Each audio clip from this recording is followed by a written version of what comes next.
Hoy revisamos un reportaje interesantísimo sobre la histórica y dificilísima participación de la delegación mexicana en los Juegos Olímpicos de Invierno de Milán Cortina 2026.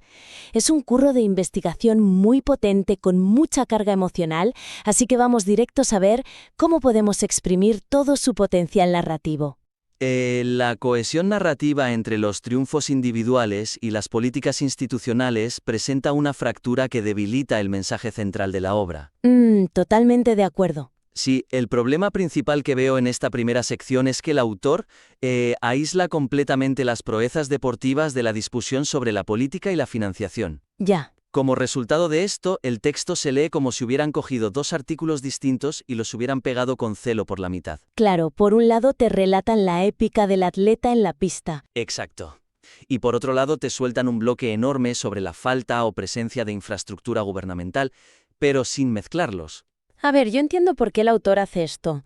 Si estás describiendo el momento exacto en el que Donovan Carrillo logra sus 219 puntos patinando con música de Elvis, Sí, es un momentazo. es brutal. Y claro, meter ahí en medio un dato sobre los 2.500 millones de pesos de presupuesto de la CONAVE te puede cortar el rollo de la escena, ¿no? Parecería que frenas la acción en seco para ponerte a leer un Excel. Bueno, claro, si lo metes con calzador te cargas el ritmo, pero ahí está la trampa de separar los mundos, porque si dejas la biografía en el capítulo 1 y la burocracia en el 2, el lector sufre un latigazo. Eso es. Mi sugerencia para solucionar esto es entrelazar ese marco institucional de forma que funcione como el telón de fondo activo de las luchas del protagonista. O sea, integrarlo en la acción. Justo. Hay que demostrar una relación directa de causa y efecto. Las políticas de Estado y el rendimiento en el hielo tienen que ir de la mano a lo largo de todo el relato. Me gusta el concepto. Es utilizar la política para explicar el sufrimiento de la historia humana. Pero, ¿cómo lo bajas a la página sin que suene a informe técnico? Pues mira, un ejemplo concreto para mejorar esto sería aprovechar el momento en el que el texto habla de la mudanza de Donovan a Toronto. Vale. El reportaje menciona que alcanza su puntuación histórica gracias a ese cambio de residencia. Vale, pues justo en ese punto, sin cambiar de párrafo, el autor debe introducir el contexto institucional. Ah, entiendo. Puede explicar ahí mismo cómo el proyecto de la nueva pista de hielo pública en Guadalajara resuelve, o más bien llega tarde para resolver, esa carencia de infraestructura que lo obligó a emigrar. Fíjate que al hacerlo así, el salto de Donovan ya no es solo una victoria deportiva. Exacto. Se convierte en una victoria contra un vacío del sistema.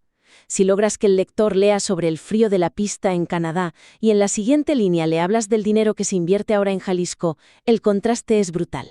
Es que la infraestructura no es un dato aburrido si la cuentas a través del sudor de quien no la tuvo.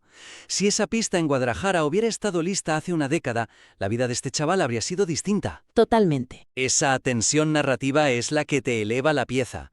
Le das un peso real a los números. El dinero de la CONADE y esa iniciativa de Misión País tienen que estar presentes en el hielo con el atleta. Y fíjate que sacar a colación Misión País y estos planes de la CONADE bajo la gestión de Rommel Pacheco nos lleva de cabeza a otro bloque del reportaje. Sí, el tema de la financiación. Eso es. El texto dedica mucho espacio a explicar cómo México está pasando de un modelo donde los atletas se buscaban la vida solos a una era de respaldo sistémico, buscando inversión privada a fondo. El análisis del nuevo modelo deportivo asume las promesas institucionales con un nivel de aceptación que resta profundidad crítica e investigativa al documento. Vale, vamos a profundizar en eso. La debilidad en esta parte es que el texto acepta la viabilidad de la iniciativa Misión País y la integración de la inversión privada como un hecho consumado. Como si ya fuera un éxito. Exacto, y muy positivo. No cuestiona su implementación real ni profundiza en los posibles obstáculos. Al leerlo, el tono se acerca peligrosamente al de un comunicado de prensa del gobierno. Hombre, a ver, yo creo que el autor simplemente está reflejando un cambio de actitud en la institución, lo cual es noticia. Venimos de una precariedad absoluta y si ahora hay una estrategia oficial, tiene sentido contarlo con optimismo, ¿no? No, por supuesto, no se trata de atacar por atacar. Pero el buen periodismo no puede ser solo un altavoz de buenas intenciones. Ya, te entiendo. Mi sugerencia aquí es profundizar en el ángulo adoptando una postura de escepticismo constructivo frente a las promesas políticas. Auditar la narrativa. Eso es, exigiendo evidencia del mecanismo de acción, subrayando la brecha histórica que siempre ha existido entre la retórica oficial y la realidad del deporte nacional. Vale, eso significa que no puedes decir que la fuente oficial de una cifra sin ponerle un espejo delante. ¿Qué ejemplo concreto le podemos dar al oyente para que aterrice este escepticismo en la reescritura? El ejemplo más evidente que tiene a mano es el fideicomiso Cima. Lo menciono de pasada en sus fuentes, pero casi no le saca jugo. Es verdad. Un ejemplo concreto para aplicar esta mejora sería contrastar el optimismo actual que rodea la estrategia de la CONADE con el fracaso histórico de Cima. El autor debería plantear preguntas directas en el texto. Por ejemplo, ¿cómo van a evitar que pase lo mismo? Exacto. ¿Cómo va a evitar Misión País esa misma disolución por falta de interés privado? ¿Qué candados legales hay ahora?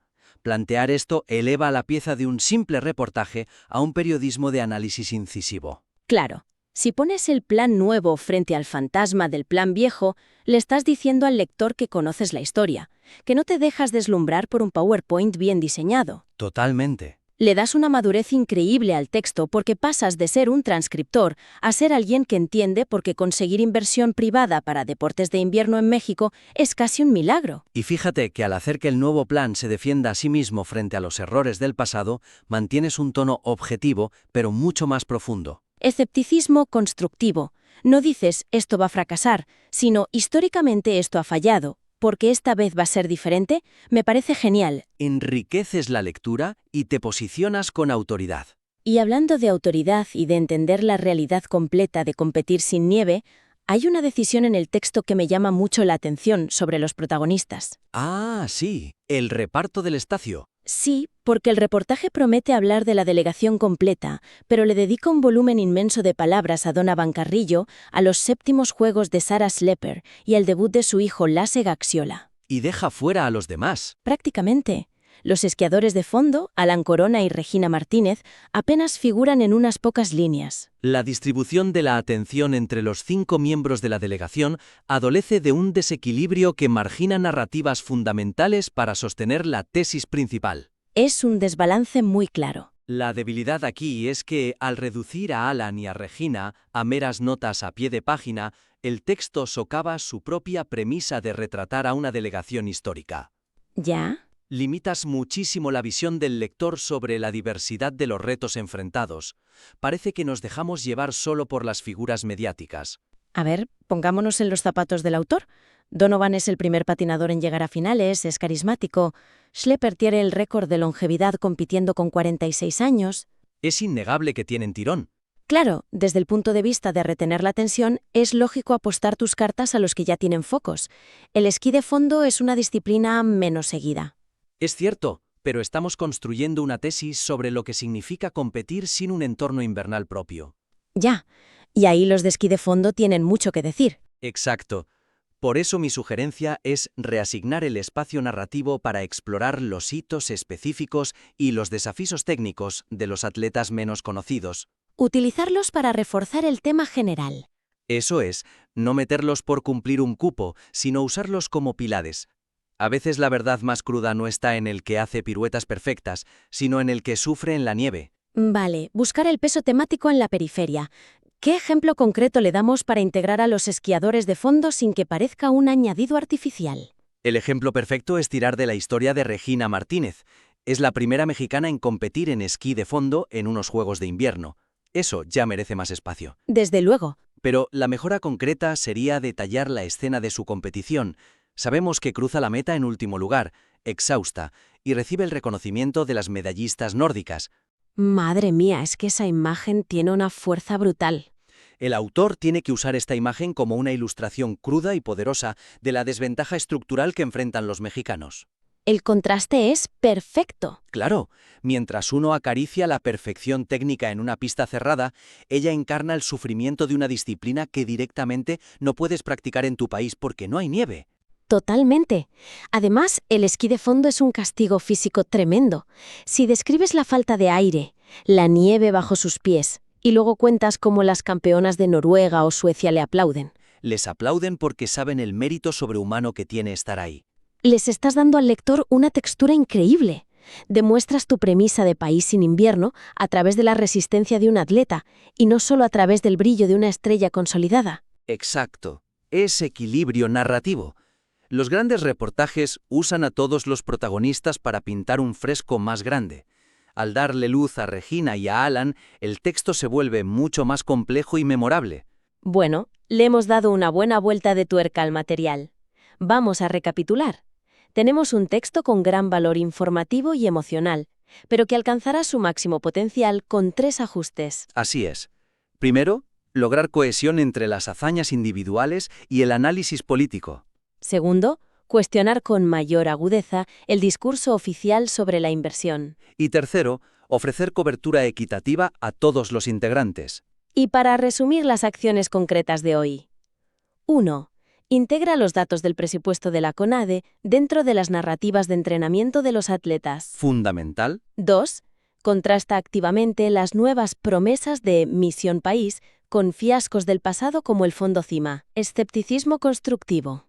Y 3. Utiliza las historias de pioneros como la escena de Regina Martínez cruzando la meta para ilustrar el verdadero peso de la falta de infraestructura invernal.